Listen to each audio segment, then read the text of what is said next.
Hello friends, हमारे YouTube channel एडुफैक्ट के platform पे आप सभी विद्यार्थियों का हार्दिक स्वागत है।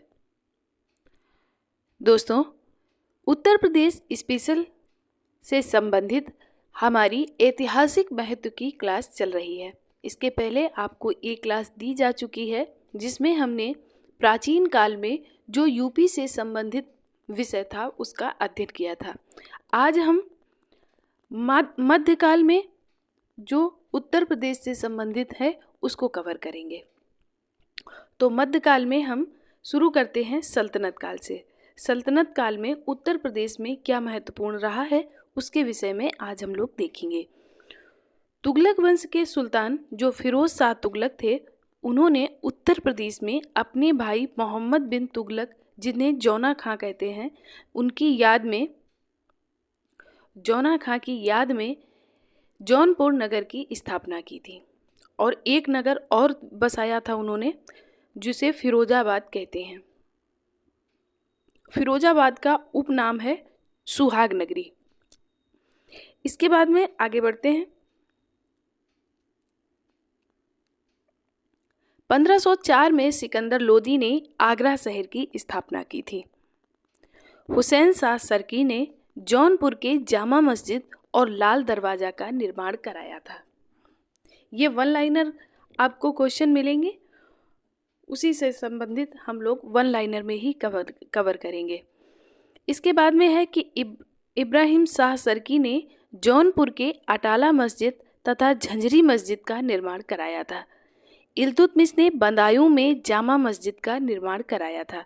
सल्तनत काल में बहुत है पढ़ने के लिए, लेकिन अभी हम यहाँ सिर्फ उत्तर प्रदेश से संबंधित अध्ययन कर रहे हैं, इसलिए हम सिर्फ उन्हीं पॉइंट को देखेंगे जिन पॉइंट में उत्तर प्रदेश की बात होगी। सल्तनत काल के बाद आता है मुगल काल। तो मुगल काल में है कि 1526 ईस्वी में जहीरुद्दीन बाबर ने मुगल साम्राज्य की स्थापना की थी। बाबर के सेनापति जो मीर बाकी था, उसने संभल में जामा मस्जिद और अयोध्या में बाबरी मस्जिद का निर्माण कराया था।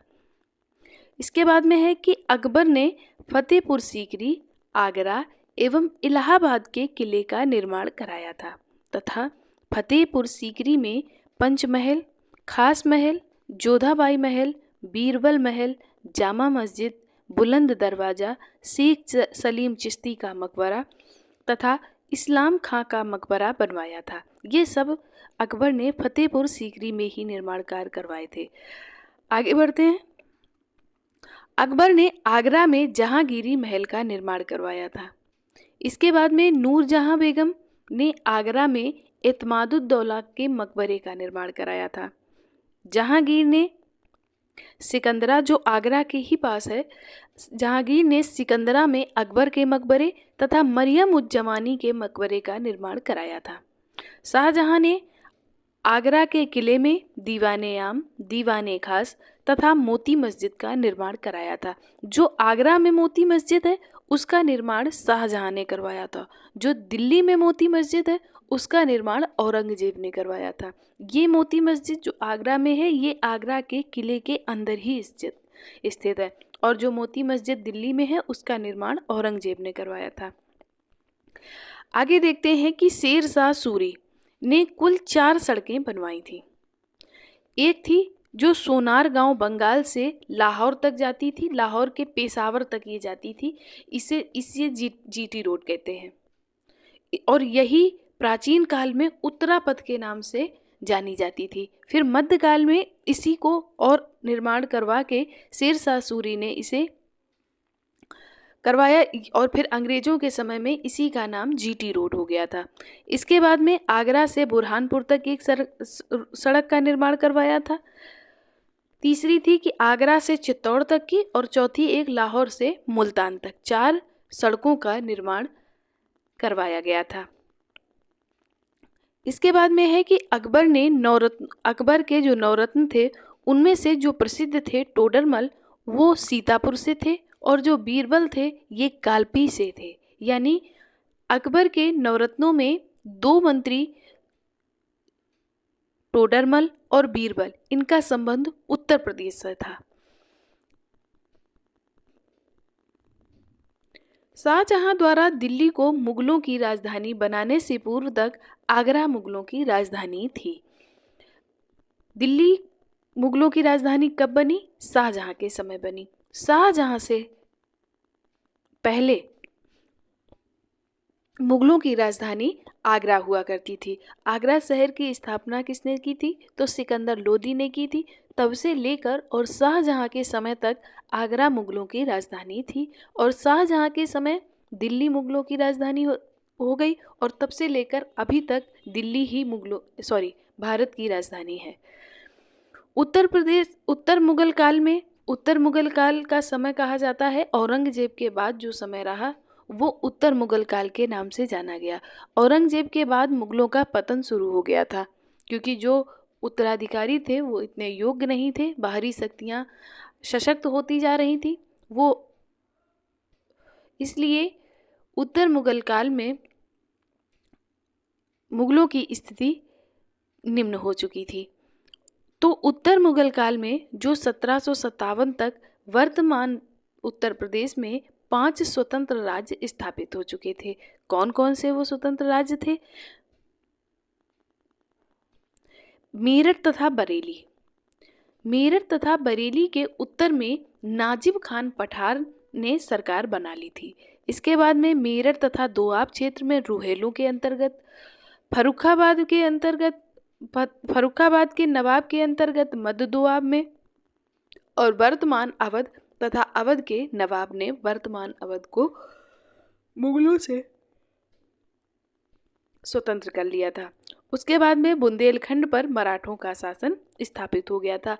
वजह वही थी कि औरंगजेब के बाद में जो उत्तराधिकारी हुए वो इतने सशक्त नहीं थे, इसलिए जो बाहरी शक्तियां थीं, बाहरी शक्तियों का मतलब जो मुगल साम्राज्य को स्वीकार नहीं करते थे, उन्होंने धीरे धीरे अपनी शक्ति का विस्तार किया और स्वतंत्र राज्य की स्थापना करने लगे।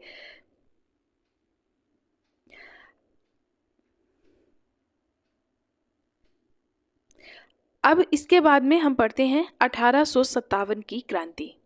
तो 1857 की क्रांति में क्या हुआ कि प्रथम स्वतंत्रता आंदोलन की शुरुआत हुई। उसके पहले भी कुछ क्रांतियां होती रहीं, विद्रोह होते रहे, लेकिन 1857 की क्रांति को भारत का प्रथम स्वतंत्रता संग्राम कहा गया है।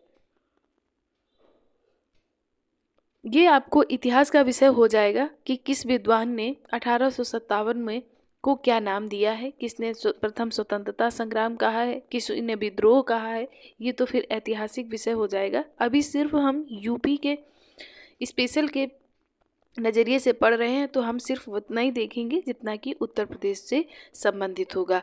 उत्तर प्रदेश के विद्रोह केंद्र और उनके नेतृत्वकर्ता, यानी उत्तर प्रदेश में कहाँ कहाँ विद्रोह हुआ और कहाँ कहाँ किसने नेतृत्व किया और किसने वहाँ दमन किया। तो लखनऊ का विद्रोह जो हुआ उसका नेतृत्व किया बेगम हजरत महल ने, और इसका जो दमन किया वो कैंपबेल ने किया। कैंपबेल ने जब इसका दमन किया तो फिर बेगम हजरत महल नेपाल चली गई थी। इसके बाद में कानपुर का जो नेतृत्व किया वो नाना साहब ने किया। यहाँ पे जो मुख्य नेतृत्वकर्ता थे वो रामचंद्र पांडुरंग यानी तात्या टोपे जी थे, और इसका दमन भी कैंपबेल ने किया था। बाद में इनको पेंशन देकर निर्वासित कर दिया गया था। इसके बाद में बरेली का नेतृत्व खान बहादुर खान ने किया था, और इसका दमनकर्ता कैंपबेल ही था।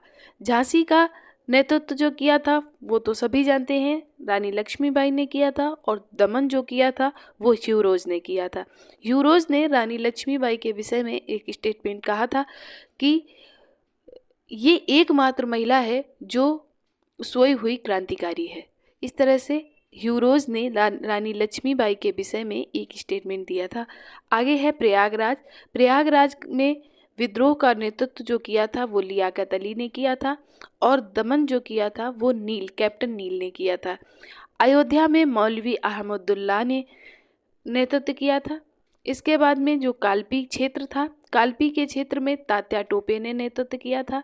मथुरा में देवी सिंह ने, और मेरठ में कदम सिंह ने 1857 में विद्रोह का नेतृत्व किया था। विद्रोह के पश्चात 1858 में दिल्ली डिवीजन को उत्तर पश्चिम प्रदेश से अलग कर दिया गया और प्रदेश की राजधानी को आगरा से प्रयागराज स्थानांतरित कर दी गई।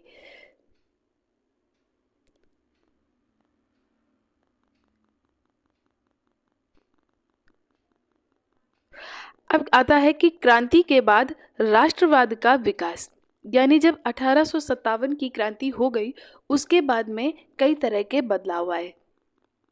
अंग्रेजों की तरफ से भी कई तरह के बदलाव आए, जैसे कि वायसराय का उदय हुआ।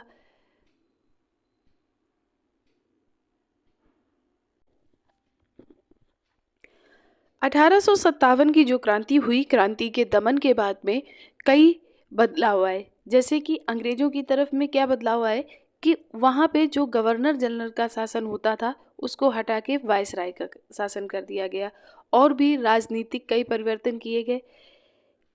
भारतीयों की तरफ से सक्रियता बढ़ी, राष्ट्रवाद का उदय हुआ, कई सामाजिक धार्मिक सुधार आंदोलन शुरू हुए, पत्र पत्रिकाओं का प्रसार होने लगा। ये सब चीज़ें 1857 की क्रांति के बाद में प्रकाश में आने लगी। 1857 की क्रांति के बाद अनेक धार्मिक सामाजिक सुधार आंदोलन, शिक्षा तथा समाचार पत्रों एवं पत्रिकाओं के प्रसार हुए, जिसने राष्ट्रवाद के विकास में अहम भूमिका निभाई। जैसे कि भारतेंदु हरिश्चंद्र ने वाराणसी से कवि वचन सुधा जो 1867 तथा हरिश्चंद्र मैगजीन जो 1872 का प्रकाशन किया, तथा बालकृष्ण भट्ट ने हिंदी प्रदीप नामक पत्रिका का प्रकाशन किया। कब किया? 1877 में किया। इन पत्रिकाओं में लेख छपते थे जिन्हें भारतीय पढ़ते थे और उनसे उनको नई नई खबरें, नई नई जानकारियाँ मिलती थी। राष्ट्रवाद का उदय होने लगा था। दूसरे नंबर पे आता है कि मोहम्मद कासिम ननौतवी एवं रशीद अहमद गंगाही ने 1867 में देवबंद जो कि उत्तर प्रदेश में है, वो यहाँ पर इस्लामी मदरसे की स्थापना की थी। इस मदरसे में कुरान और हदीस की शुद्ध शिक्षा के साथ साथ विदेशी की शासकों के खिलाफ जिहाद का नारा देने के उद्देश्य से दारुल उलूम या देवबंद आंदोलन की शुरुआत की गई। ऐसे जो संस्थाएं होती थीं, यहाँ सिर्फ शिक्षा देने का काम नहीं किया जाता था, बल्कि शिक्षा देने के माध्यम से ग्रुप बनाए जाते थे और उसमें राष्ट्रवाद से उन्हें प्रेरित किया जाता था। इसके बाद में आता है कि सर सैयद अहमद खान ने साइंटिफिक सोसाइटी 1864 तथा अलीगढ़ मुस्लिम एंग्लो ओरिएंटल कॉलेज 1875 के माध्यम से मुसलमानों में आधुनिक शिक्षा के प्रसार में अहम भूमिका निभाई।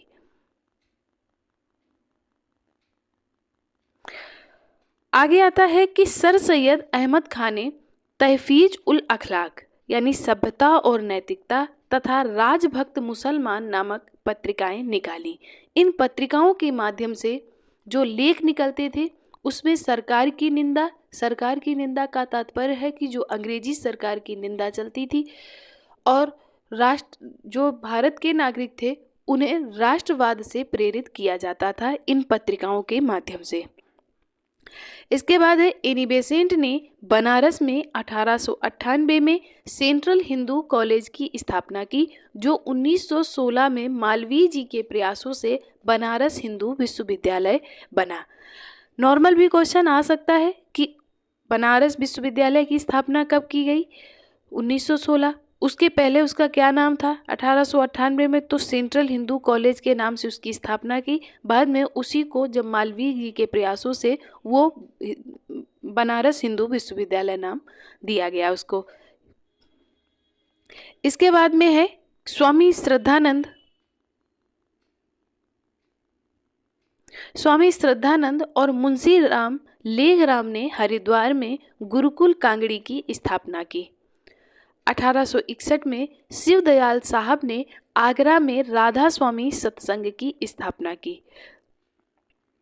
आगे है हमारा भारतीय राष्ट्रीय कांग्रेस। भारतीय राष्ट्रीय कांग्रेस से संबंधित जो प्रश्न आपके बनते हैं उत्तर प्रदेश से संबंधित, उनको हम कल की क्लास में डिस्कस करेंगे, क्योंकि फिर आपका वीडियो लंबा हो जाएगा और आपको फिर पढ़ने में दिक्कत होगी। इसलिए आज यहीं तक रखते हैं। इसको आप 1-2 बार देख लें, अच्छे से समझ में आ जाएगा। कोई डाउट है तो हमें कमेंट कर सकते हैं आप। वीडियो पसंद आए तो लाइक करें, अपने दोस्तों के साथ शेयर करें। धन्यवाद।